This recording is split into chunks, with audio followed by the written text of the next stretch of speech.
Yo everyone, and welcome back to my channel. So today I'm going to be doing a review and a demo of the latest foundation by Kat Von D, and that is this True Portrait Liquid to Powder Foundation. This is a 30ml and it comes in this white cardboard box, which is great because I'll just throw it in the bin, so nice and environmentally friendly. Quickly talking about the packaging, this is what it looks like. It's white.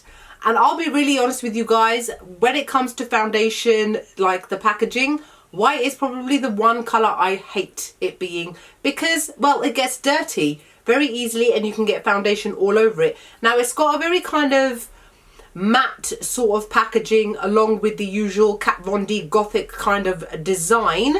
And then you can see the foundation inside itself. Now, the one thing I really do not like about this packaging, aside from the fact that it's white, is that when you open it up, it's got a tube and it leaks everywhere. It leaks inside the lid and it is squeezy, so you actually have to squeeze the actual bottle where you can see the foundation itself in the little window, and that is how the product comes out. Now, sometimes it will squirt out loads or it'll come out drip by drip, and if any of you are like me and you are slightly disabled or have some sort of disability with your hands, squeezing it out is very difficult. So this kind of packaging I really do not like. Kat Von D is always trying it with her packaging, and I really feel that she kind of compromises on logistics and the practical way of using products over aesthetics. Now, I bought mine from Debenhams in the UK, which I believe is the only actual UK retailer of Kat Von D makeup. It cost £28, but I got it as 15% off or something, so I got money off. Altogether, there are 40 shades, which is absolutely excellent. And if you're wondering how I managed to shade match myself, a lot of you guys do ask me this question: how do I shade match myself when I've just bought it online? Research videos like this, to be honest. You know, it's not that difficult to try and kind of guesstimate your shade as long as you look hard enough. Some people are just lazy. And the way that I determined my shade by ordering it online was that on Debenhams' website, they've actually got a comparison chart which Kat Von D has put together. And what she has done is she has written out all the Lock-It foundation shades and then shown what the corresponding shade is with this True Portrait foundation. Now, in Kat Von D's Lock-It foundation, I'm the shade medium 57, and on their comparison chart, it means that I am the shade medium 51, and that's exactly the shade that I bought, and it matches me perfectly. Other shades that apparently match this shade as well is also medium 55N and medium 56N, but I'm medium 57W. I've got warm tones, but then again, I've got slightly neutrally coolish undertones as well, which is why this works really well for me. Now, on their box it says skin perfecting medium coverage, liquid to powder matte finish, weightlessly smooth all day wear. Directions for use: ensure that your skin is hydrated, shake well, squeeze to dispense a small drop and blend with brush or fingers. Tip: a little bit goes a long way. And then on their website it says True Portrait is a lightweight medium coverage foundation in 40 vegan shades that won't clog pores. Its innovative liquid to powder foundation formula features exclusive elastic essence effect, really, to flex with all of your expressions for a perfect skin look that moves with you. Long lasting yet with an incredible weightless feel, this Kat Von D foundation sets to a beautiful long wear airy matte finish. Ideal for normal to oily skin types. It helps control shine so you can create an ideal canvas for any look every day. Vegan and cruelty free.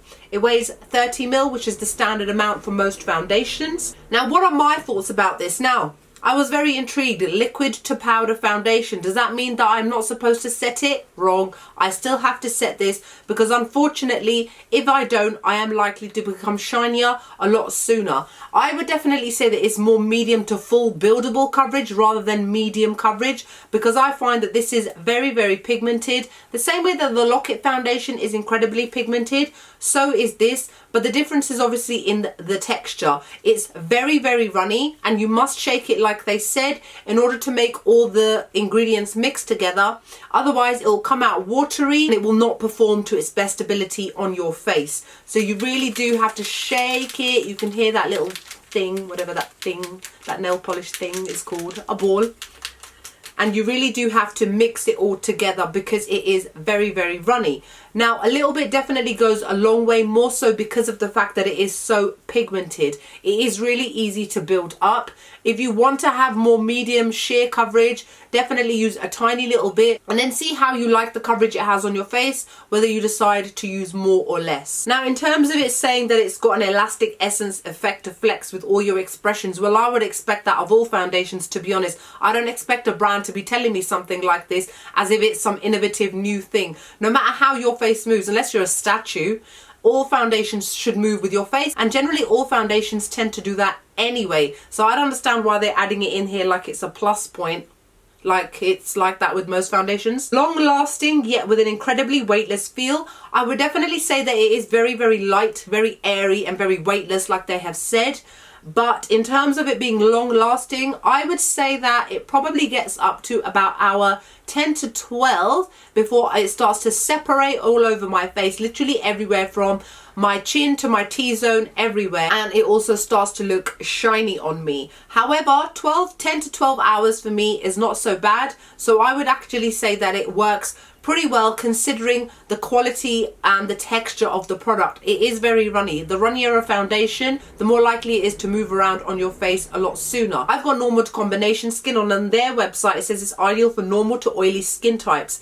I would slightly disagree with that, to be honest. I mean, if you've got normal skin, fine. If you've got oily skin, now if on me it starts to break down between hour 10 to 12. If you've got oily skin, it'll probably last hours 6 to 8. And this is with me using a mattifying primer, which is what I generally tend to do all the time anyway. And it says it helps control shine so you can create the ideal canvas for any look every day. I would necessarily agree with that, especially because I've got normal to combination skin, like I said, so I tend to get oily on my T-zone normally. Now with this one, I get oily everywhere. So because this has got such a liquidy kind of texture, it tends to break down on my face a lot sooner, but everywhere, rather than just the usual places which I'm used to having to powder down after hour 10 to 12. It definitely feels really lightweight to apply to the face. It feels nice and easy to blend. It doesn't take as long to blend as other thicker, more full coverage foundations. A little bit definitely really does go a long way. It doesn't really cling to any dry patches per se. I have, if you can see on the side of my face, I've got rosacea, which is a new thing of mine, that has developed on the side of my nose and on my chin as well. And I've also got a cold, in case you can't tell. So my skin is quite congested at the moment. I've got a couple of spots here or there. That just goes to show my health at the moment is not great, which is why I have broken out. However, it does tend to cover the majority of the redness, but I do have to layer it in order to cover more of the problem areas that I've got. Now, I've got a bit of dry skin where the rosacea is as well, and unfortunately this does cling to those dry patches. So if you've got dry patches, it will cling to them. However, it does blur out pores. It does not accentuate any of my larger pores on my face. It doesn't create fine lines or anything like that. It doesn't make me look aged. It actually makes me look really youthful and healthy. I personally actually quite like this foundation. I don't hate it. I will give this an 8 out of 10, I would say. It doesn't get a 10 for the reasons that I've mentioned. And as the day tends to go on, it does become more and more transferable. And that is because the oils have started to escape from my face a lot sooner rather than later. It definitely has got that liquid to powder texture to my face, and it makes me feel really nice, soft and velvety. And I love the way that it generally tends to look. However, I do have to powder it down for the reasons that I've already mentioned. It doesn't look cakey on the skin. It doesn't look unnatural. And the one thing that I like about Kat Von D foundations in general when it comes to brown skinned women, a lot of us who have got very warm yellow undertones, her foundations have got a lot of yellow in them. So if you've got more kind of neutrally skin, be very careful in the types of shades that you tend to choose, because they do tend to lean very yellow in comparison to other brands. So if you are on the market for a foundation which is medium to full buildable coverage, you would definitely like this. If you've got oily skin, I would definitely reconsider. I definitely wouldn't say that it is for all skin types like they have suggested. However, it is obviously down to personal preference and the tools and the other products that you use to help to counteract the issues that this one gives me, who's got normal to combination skin. Okay, so this is what one layer looks like on my face. I love the way that it just glides. It actually feels like I'm wiping liquid powder over my face. But I'm not sure if you can see, there's a spot there and it's kind of dry and it's clung to it. And the dry skin on the side of my nose where I've got that little bit of rosacea, it's also clung to it and it has accentuated that I've got dry skin there. And in all honesty, it don't look good. But what it has done, it has covered the majority of the redness, but not all of it, which is expected because it is classed as a medium coverage foundation. But oh my god, just from shaking it, look at the state of this tube and the inside of this the lid. It's a complete and utter mess. Kat Von D's packaging has to be some of the worst that I've ever come across. What I'm going to do now is I'm going to apply a little bit extra to my problem areas where I need more coverage, because I can still see some of the scarring that I've got on my face from acne scars, some hyperpigmentation as well, but I can easily cover that up.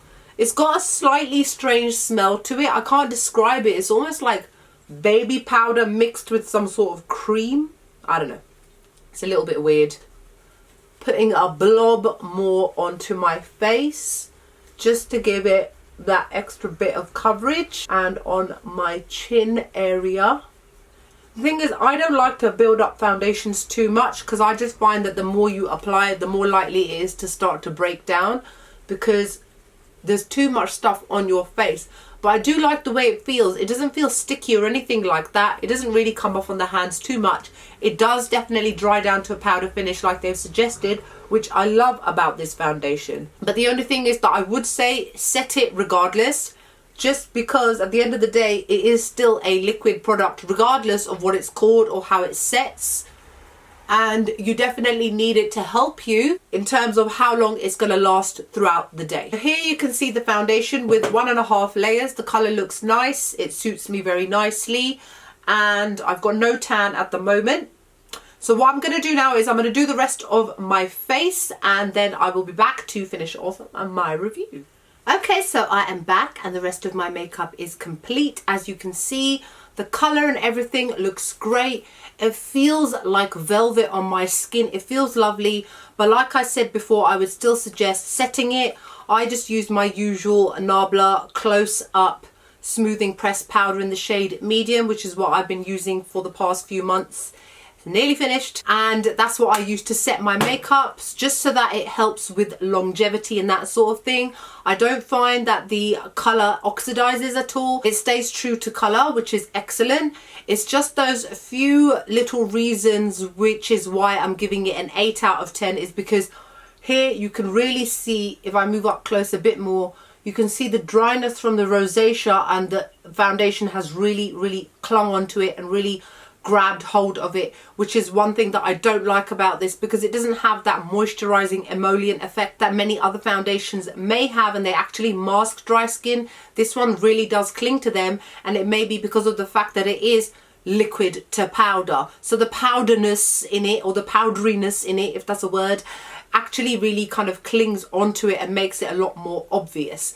But other than that, I think it's a great foundation. I think quite a few of you will like it, especially if you don't like full coverage ones and you prefer more medium coverage. This one is still medium coverage plus, I would say. So a lot of you out there will really love it to use it for day-to-day wear and that sort of thing. What else can I say on my lips? I'm wearing Huda Beauty's Girl Trip. I'm also using the Mercury Retrograde palette on my eyes. What do you think? It's really pretty, isn't it?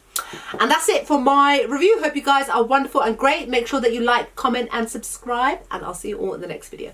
Bye.